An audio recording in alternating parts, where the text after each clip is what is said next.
माझं नाव गीता तानाजी पवार, मी सोनंब्याची आहे। आमच्या गावात अनेक बायकांनी विड्याचे कामगार आहेत, विड्यांवर सगळं घर खर्च चालवतात, मुलांचे शिक्षण चालवतात। मुलांचं एवढं सगळं बघूनही त्यांनी जागा विकत घेऊन आणि घर बांधलेलं आहे, घरचं काढून घर बांधलेलं आहे। आणि आम्ही सुद्धा त्यातलेच आहोत। 3 गुंठे जागा घेऊन बांधलेली आमची ती सुद्धा जाती आहे, 10 पॉइंट जमीन आहे ती सुद्धा जाती आहे। आम्ही काय करायचं? आम्ही रस्त्यावर येऊन काय करायचं? तुम्ही जर फक्त एवढंच बघता, आमचे मुलं आज शिक्षण चालू आहे, मुलांचं काही मुलीचं लग्न करायचंय आमच्या, आम्ही काय करायचं? तुम्ही प्रत्येक सरकार हे फक्त त्याचं स्वप्न पाहतंय, पण आमच्या शेतकऱ्यांचे स्वप्न कोण बघतं? आमचा शेतकरी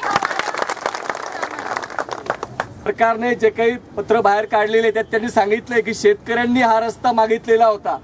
मी सरकारला आणि समितीने सांगितलेले कोणत्या शेतकऱ्यांनी ह्या महामार्गाची मागणी केली होती हे सरकारने जाहीर केलं पाहिजे अशी आपली मागणी आहे।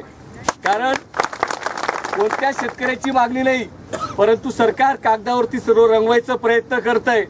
आणि जो महामार्ग तयार होणार आहे त्याच्यावर ते सांगतायत 150च्या स्पीडने याच्यावरनं सर्व वाहनं चालतील आणि 6 तासामध्ये मुंबईचा माणूस नागपूरला पोहोचणार आहे।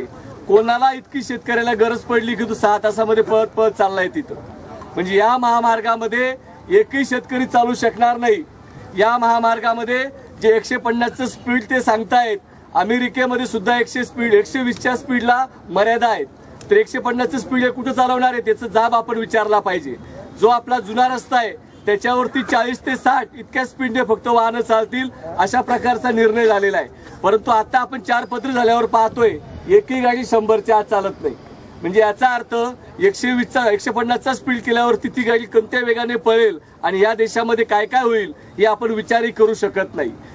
की आता जसं साहेबांनी सांगितलं की आत्ताचा जो आपला हा रस्ता आहे हा नागपूर हायवे इकडूनच झालेला आहे पहिला। त्याच्यानंतर आपल्याला माहिती आहे सिन्नरमध्ये महामंडळाकरता किती जमीन गेली, आता हे वेगवेगळ्या ज्या कंपन्या होत्या याच्यात किती जमीन गेली, आताही हा आपला जो पुणे हायवे जातो याच्यात किती जमीन गेली। म्हणजे नेमकं रेल्वे चालू आहे आता इकडे याच्याकरता त्याच्याकरता किती जमिनी गेल्या। म्हणजे नेमकं ह्या शेतकऱ्यांनी ह्या सरकारकरता किंवा या देशाकरता किती बलिदान द्यायचं याला कुठे मर्यादा असते। एक उदाहरण म्हणून मी इगतपुरीचं सांगतो, आमच्या तालुक्यामध्ये 82,000 हेक्टर क्षेत्र आहे, त्याच्यापैकी वेगवेगळ्या आपल्या सांगण्यापेक्षा एकत्रित सगळा आकडा केला तर जवळजवळ 56,000 हेक्टर क्षेत्र या देशाकरता या राज्याकरता आमच्या इगतपुरी तालुक्यातलं संपादित झालेलं आहे। म्हणजे खाली फक्त 26,000 हेक्टर क्षेत्र इगतपुरी तालुक्यातलं शिल्लक आहे। आणि असं असताना 2,60,000 ही इगतपुरी तालुक्याची लोकसंख्या आहे। आपण जर हिशोब केला तर एका माणसाला फक्त 1 गुंठा क्षेत्र शिल्लक राहतो।